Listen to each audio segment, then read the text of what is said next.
Welcome back again sa ating panibagong episode guys, na kung saan makakita kayo ng spearfishing activities. Kaya kung hilig nyo sa dagat or hilig nyo manghuli ng isda, tamang-tama ang channel na to para sa inyo. Kaya tara, samahan nyo akong muli ngayong araw na ito. Late afternoon dive tayo dito guys. At kasama ko ngayon si paring Joshua. Dalawa kaming magdadive ngayon hapong ito. Kung mapapansin nyo, dito ko nahuli yung napakalaking red bass sa previous video natin. Sa mga bago pa lang sa channel ko, mag-subscribe kayo para lagi yung updated sa mga ganitong video na ilalabas ko. Maraming salamat po.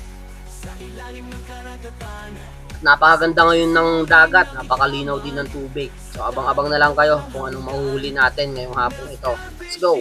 Since na tayo sa spot, galing tayo ng mababaw, load muna tayo ng spear gun para along the way, makasalubong man tayo ng isda, ready na to spear it. Spear gun loaded.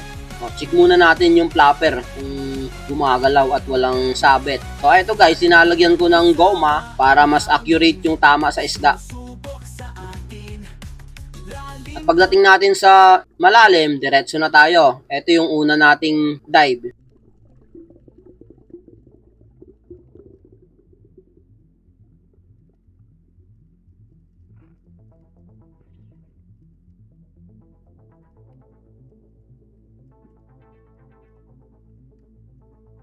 At habang nag-free pull ako dito, since ito yung unang dive, nakakita ako ng tatlong dogto tuna at ang lalaki nila. At habang nagpapailalim ako, eto, sumalubong sa akin etong unang napakalaki at etong pangalawa. Kaya pinili ko talaga yung nahuli.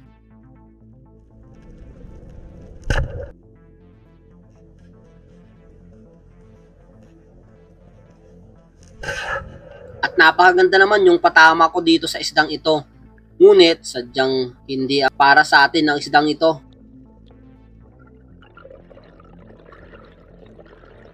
Habang nagpapataas ako, biglang nawala ng laban. At pagkakita ko sa isda, ang layo na. Nakawala sa shop natin. Sayang, napakalaki sanang dogto tuna. Hindi ko alam kung anong nangyari, ba't ganon. Eto, goods naman yung flapper. Bumuka naman siya. So, ganon talaga. Hindi natin maasahan yung mga ganyang pangyayari. Meron at merong nangyayari ng ganon.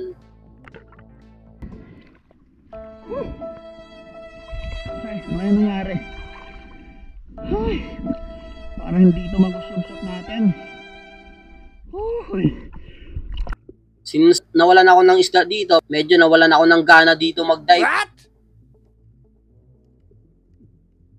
At buti nilang nakita ko itong isang bato dito sa malalim. At nandito yung mga slender unicorn. Wow. Kaya dito ako sumisid.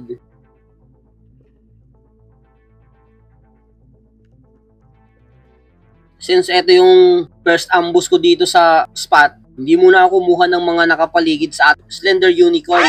So abang-abang na lang muna tayo kung anong meron dito.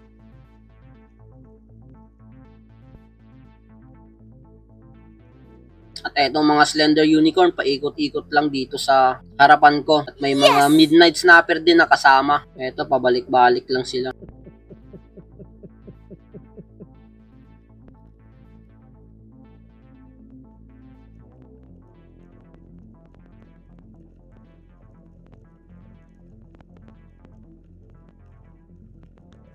Hindi ko kasi nakita dito yung unang pinestuhan ko, yung nakahuli tayo ng red bass. Hindi ko makita yung bato.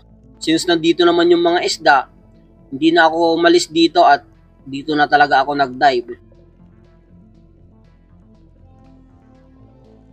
At wala namang lumalapit sa atin na malaki, angat muna tayo. At eto yung pangalawang dive natin ngayong hapong ito. Dito pa rin sa may bato. At nandito lang talaga yung mga slender unicorn, paikot-ikot sila.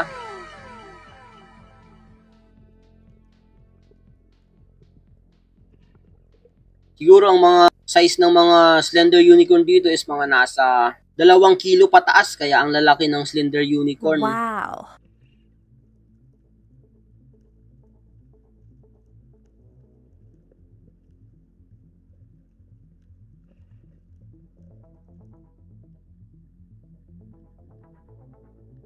At pagkapwesto ko dito guys, ayan na naman yung mga slender unicorn. At dito may mga ang daming surgeon fish. Ang lapit na sa atin yan, kaso hindi muna tayo kukuha niyan.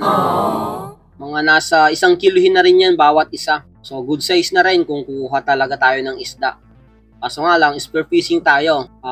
Ina-apply pa rin natin yung pagka-sustainable way of fishing ng pamana. Ito kasi yung pinaka-sustainable way of fishing ang pamana. Yes!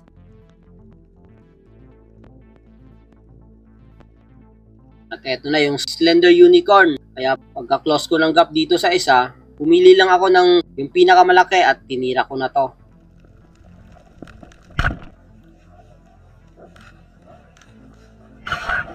At napakaganda naman yung tama natin sa isda.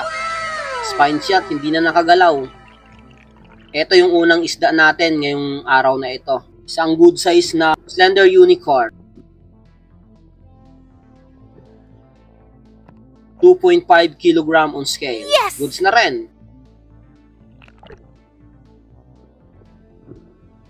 So another dive tayo. Since hindi ko talaga matanggap dito guys kung anong nangyari dun sa dog tutuna, yung tinira natin yung una. Hindi ko alam kung anong nangyari ba. Siguro hindi talaga tumagos lang yung flapper dun sa isda sa kabilang gilid kaya natanggal. Sayang at napakalaki sana nun. Unang isda pa naman sana.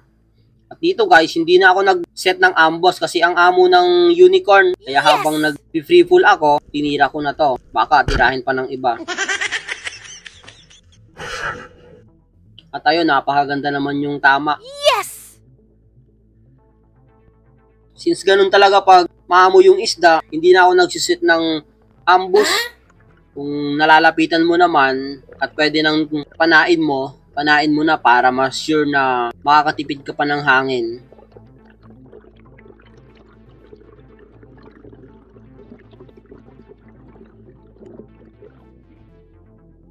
At eto yung naging pangalawang isda natin ngayong araw na ito. Isang slender unicorn ulit. 2.7 kilogram on scale. Ang lalaki talaga ng slender unicorn dito. Another dive tayo. Nakailang drop na rin ako guys. Wala nang ibang nagpapakitang isda kundi mga unicorn lang talaga. Ito mga slender unicorn nandito lang paikot-ikot. Kaya okay na to. Ang kilo kasi dito sa amin na ito is 170 kaya goods na rin. Pang benta. Yes! At napakasarap din itong iulam.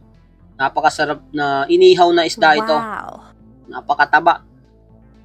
Dito guys, ang dami na talaga nila. Mukhang dumadami pa habang nagdidilim yung ilalim since pahapon ng dive natin.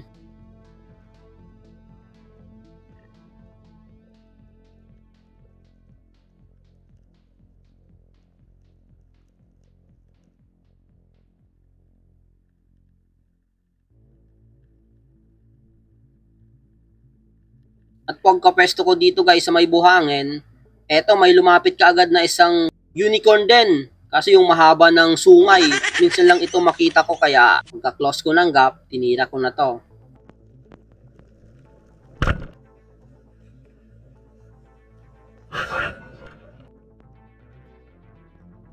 Ang dinadive pala natin guys is nasa 20 meters. Medyo malalim na rin.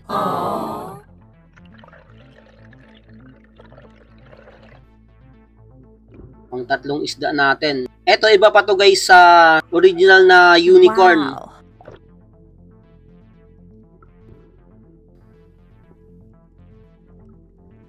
Napakalaki nito. 3 kilogram on scale. Napakalaking unicorn.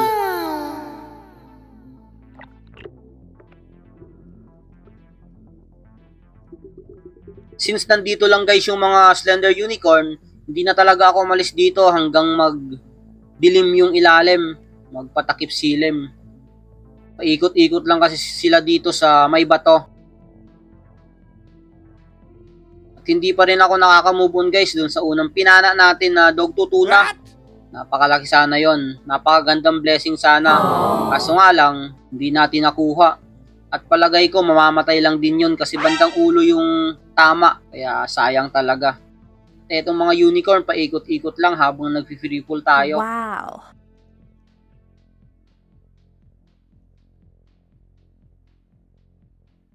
At dito, may isang palapit na naman sa atin na unicorn, yung malapad, yung may sungay. Kaya pagka-close ko ng gap, tinira ko na to.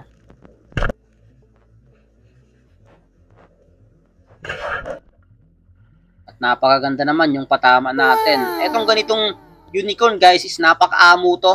Ang curious sa tao pag nag-aambus ka, lalapitan at lalapitan ka talaga. Etong unicorn kasing ganito is pang malaliman to.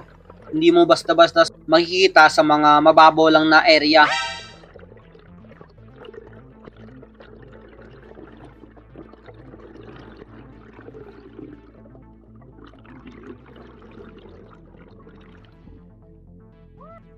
Tingnan naman guys, napakalaki. Wow! Ito yung pang-apat nating isda ngayong hapong ito. Ito guys is nasa about 3.3 kg on scale. Wow. Ayos na rin. Ang lalaking unicorn talaga.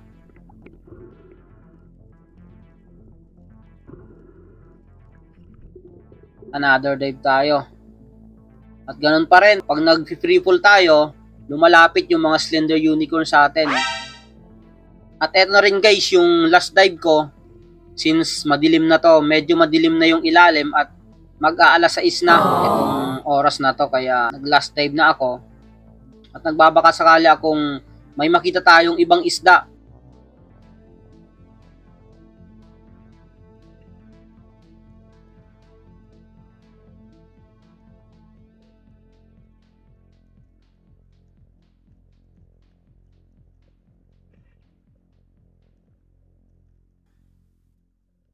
Pagkapesto ko dito, dalaw na naman yung lumapit sa akin na yung malapad na unicorn. At dito, pinili ko na lang yung pinakamalaki. Kaya pagka-close ko ng gap, tinira ko na to.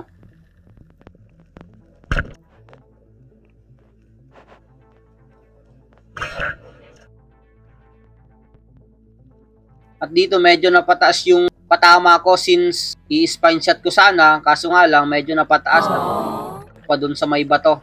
Kaya hindi ko na binigyan ng line. Baka ibuhol pa sa bato at ang sinisisid natin is nasa 20 meters.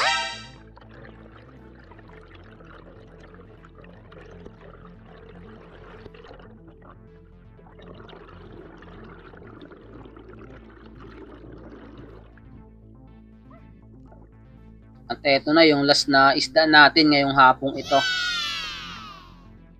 Ito yung pinakamalaking nahuli nating unicorn ngayong hapong ito.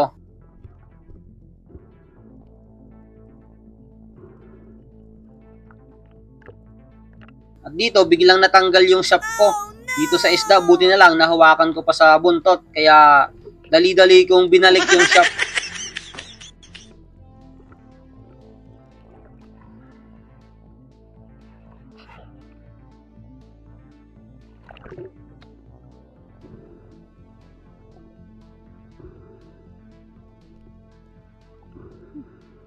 Minsan na rin, nakalimang unicorn tayo ngayong hapong ito.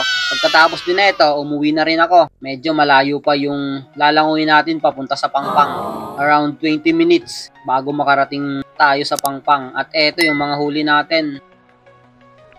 Nandito na rin yung kasama ko na si paring Joshua. At eto yung mga huli niya. Nakaapat din na piraso siya. At nagkwentuhan kami pagka rating ko dito. Sabi niya may nakita daw siyang tangige. Ngunit hindi niya na full yung trigger. Malaki na daw sana kaso nga lang hindi niya na close yung gap. Malayo pa rin kaya hindi na tinira niya.